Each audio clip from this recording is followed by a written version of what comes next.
All right, hey guys, what's up? We're going over Tuesday's facility programming for you. The big part today is obviously our front squat wave-loaded piece that we're going to be building up to a front squat tester next week.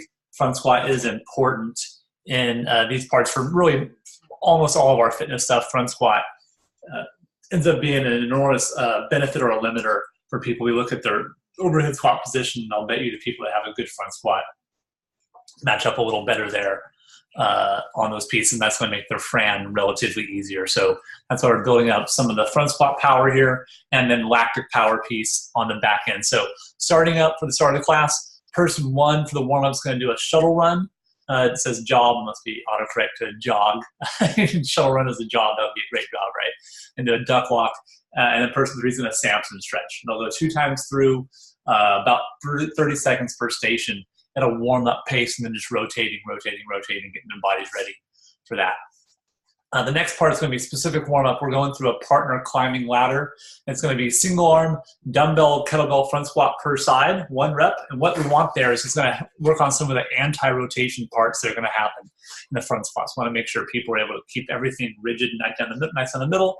So 1 rep left, 1 rep right, and then 1 controlled hand release push-up to go, and your partner will do 1 squat, and a push-up, 2, 2, 3, 3, 4, 4 for a few reps, probably up to about 5 or 6 reps will be plenty for everyone. They should be ready to go for some specific warm-up and skill instruction now for front squat.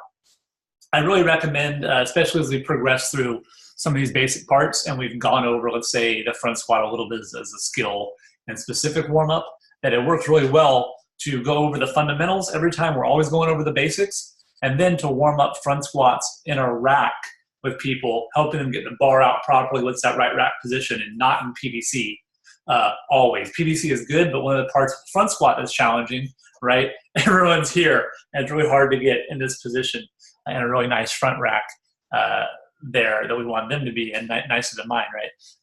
To do that without a little load. So getting them there will do 2 things. It'll help you give instruction like we want and need. At the same time, it's going to help them build up from a barbell. Okay, put on a set of 10s or 25s, put on another thing, and all of a sudden now they're maybe about 50%, maybe 60% of their first working set. We want to get people to fairly quickly. Depending on the version you're using, if you're doing the streamlined or just the main programming, we have a couple different options here. The wave-loaded one will take a little longer. It's going to be a nice peak to the 3 rep max. It's a little different. The other part is just build up to a tough set of 3, but the wave loads go like this: 5 reps at about 65%, 4 at 75%, and 3 at 85%. We build back around, but a little higher. Then it's 5 at 70%, 4 at 80%, and then 3 somewhere between 85 and 90% in that range. And it just depends, right? 3 at 90% is very challenging. Of a 1 rep max, we want it to be a challenge, but also next week is the test. It's not a test, it's still a training day. So as long as they're around that range, they're going to be good. For fitness, it's 5 reps at 3-1-x1 tempo. I see I didn't make it on the doc. It should be in the Google Sheets. I just checked for everyone. It's there, but sorry about that.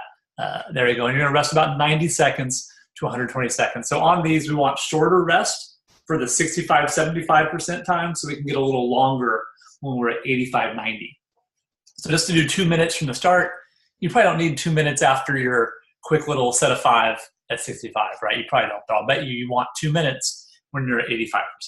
So helping people stay accountable that way works really well. And if not, you can always, again, for the streamline, I think it's just 1 set every 2 minutes, just really regimented there, will work really well.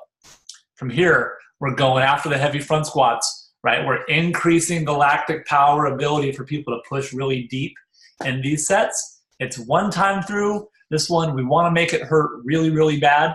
It is high effort from the start.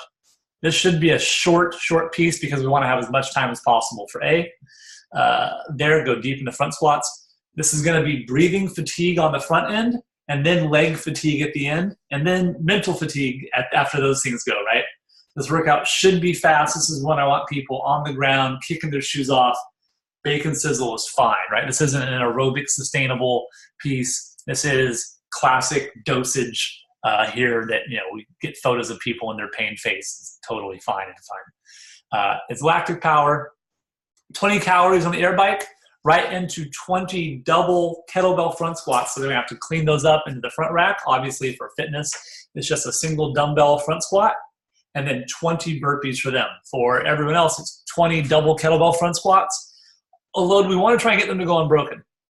Why? Well, we know that 2 kettlebells at 35 pounds and 26 works out to a load of about 100 pounds on a barbell and about 70 pounds on a barbell. Well, what's 20 reps there? You get it, it's Fran. So we're helping kind of disguise the reps on this to give them the physiological adaptations they need. Same thing for the kettlebell 53-35 for sport. And then it's a burpee box jump over the standard 24-20. Try and move through those. Anyone who you're cautious of them clearing the box on, you can do a hurdle jump over is fine. You can do just that. And that's why fitness is just 20 calories on the bike, 1 dumbbell front squat, and 20 burpees. They will take a little longer for the first 2 pieces. Their burpees might be faster because they don't have to go over a box, but they get less complexity. So as you get advanced, you get more complexity, more difficulty, even on a short, hard piece like this. And it's meant to hopefully be a kick right in the chest, we'll say. That's something really important to help them understand before it starts. We are trying to go here. Some days we go away, obviously for fitness. As not, you could, if you wanted someone, let's say you had someone really new, yeah, you could give them, 30, 2 rounds, 15, 15, 15 would be fine, or 2 rounds, so they can kind of move through it. We're not trying to kill the brand new people, but for everyone else that's been in your box for a minute, this is an important piece to go. CP battery on Monday, rep, drop, rep, drop. Can I go again? How fast can I get back? That's different than this is don't stop, don't stop. You're almost going to be done and not stop. And that's this piece. Again, I'm looking for a time here, really under 4 minutes, under 5 minutes is ideal on this one. And I think someone's going to finish under 3. All right, guys, thanks so much. And that is Tuesday.